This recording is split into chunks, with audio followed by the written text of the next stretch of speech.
Salam, selamat pagi.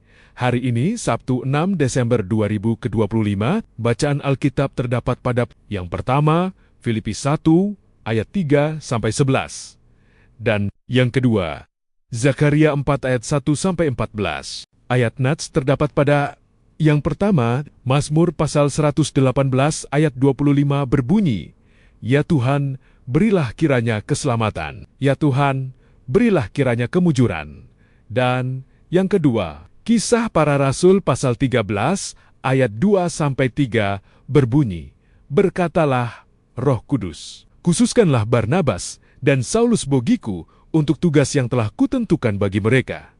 Maka berpuasa dan berdoalah mereka, dan setelah meletakkan tangan ke atas kedua orang itu, mereka membiarkan keduanya pergi. Renungan berjudul, Diselamatkan untuk Diutus. Setiap manusia merindukan keselamatan dan kemujuran, keberuntungan dalam hidupnya. Pemazmur pun berseru dengan penuh kerinduan, "Ya Tuhan, berilah kiranya keselamatan. Ya Tuhan, berilah kiranya kemujuran."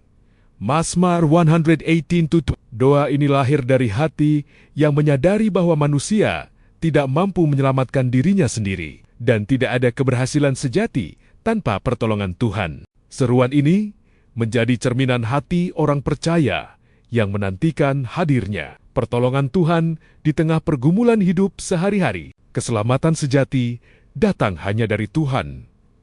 Dalam Perjanjian Lama, umat Israel merindukan karya keselamatan Tuhan yang penuh kuasa. Seruan pemazmur adalah wujud iman bahwa keselamatan itu nyata dan akan digenapi. Doa ini menemukan jawabannya dalam Yesus Kristus yang datang sebagai juru selamat, membawa damai, harapan, dan kehidupan baru.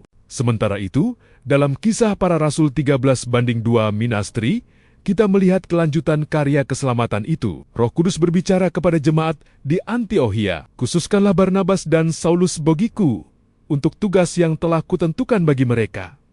Jemaat merespons dengan doa, puasa, dan meletakkan tangan ke atas kedua rasul itu sebagai tanda dukungan dalam pengutusan. Di sini tampak jelas bahwa keselamatan yang diterima dalam Kristus bukanlah untuk dinikmati sendiri. Keselamatan itu menuntun pada panggilan untuk diutus, menjadi saksi, dan membagikan kabar baik kepada banyak orang. Sebagai orang percaya, kita diselamatkan bukan untuk berdiam diri, melainkan untuk diutus menjadi saksi Kristus dimanapun kita berada. Sama seperti Barnabas dan Saulus yang dipanggil dan diutus oleh Roh Kudus, kita pun dipanggil untuk membawa terang Kristus melalui perkataan, tindakan kasih, kesetiaan dalam pekerjaan, serta kepedulian kepada sesama. Keselamatan yang kita terima menjadi dasar bagi kita untuk hidup taat dan melayani, sehingga melalui hidup kita nama Tuhan dipermuliakan. Doa, Tuhan Yesus, terima kasih atas keselamatan yang telah Engkau anugerahkan. Ajarilah kami untuk tidak hanya menikmati berkat itu bagi diri sendiri,